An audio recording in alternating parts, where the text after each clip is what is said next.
La culture et l'espace et le temps rendus sensibles au cœur. Il y a de l'esprit ailleurs que dans la pensée des hommes. Peut-être la bicyclette, dans ce monde de machines, était-elle à nos yeux une héritière du cheval? Passer à la télévision est le rêve de tous les matuvuti, à tort ou à raison, s'imaginent avoir quelque chose à communiquer aux autres. L'éternité, c'est ce qu'il y a de plus fragile, c'est du papier. Qu'est-ce qui reste de tout le passé? Non pas les idées, parce qu'elles s'envolent, mais des mots écrits. Toute mort est un mystère, parce que toute vie est un mystère. Il y a des jours, des mois, des années interminables où il ne se passe presque rien. Il y a des minutes et des secondes qui contiennent tout un monde.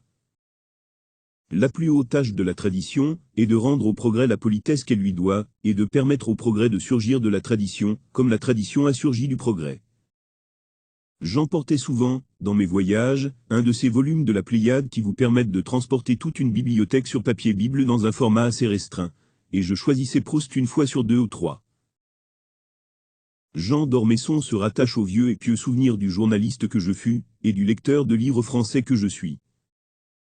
L'œuvre de Jean d'Ormesson pleine de vie, ne s'adresse pas aux lecteurs passéistes, mais à ceux que fascine la problématique présente. Jean d'Ormesson réussit, ce qui est le plus difficile, et le plus exigeant en littérature, être à la fois simple et profond. C'est quand il y a quelque chose au-dessus de la vie que la vie devient belle. Les hommes sont un peu comme Dieu, tout ce qu'ils peuvent faire, ils le font, ou ils le feront. L'espace change, l'univers se dilate, et la seule chose qui ne passe pas, c'est ce qui passe sans cesse, le temps. Être bon dans les médias n'est pas le signe qu'on est un bon écrivain. Un livre qui passe à la télévision est un livre menacé, parce que la télévision transforme le livre en spectacle.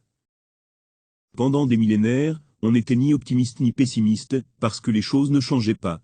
Demain était semblable à hier. La télévision est un spectacle. C'est une tribune, une scène, un journal du monde, un stade, un cirque. Là, où existe encore quelque chose, là, règne déjà le changement et la contradiction. La science, la morale, l'histoire se passe très bien de Dieu. Ce sont les hommes qui ne s'en passent pas. Dans une éternité et un infini qui sont fermés à jamais aux êtres dans le temps, Dieu est le nom le plus commode pour le néant, et pour le tout. La seule façon pour Dieu de s'exonérer d'une responsabilité écrasante, c'est de ne pas exister. On peut pardonner à Dieu s'il n'existe pas. S'il existe, je crains qu'il ne faille trop souvent. On peut supprimer les classes de latin et de grec, mais pas les siècles durant lesquels Socrate et Virgile ont irrigué nos intelligences. C'est l'Europe qui doit relever la tête pour se montrer à la hauteur de son histoire et de sa puissance. Pour cela, il faut plus que jamais renforcer le couple franco-allemand. La culture est plus orgueilleuse et plus modeste que tout ce que l'on pourrait imaginer.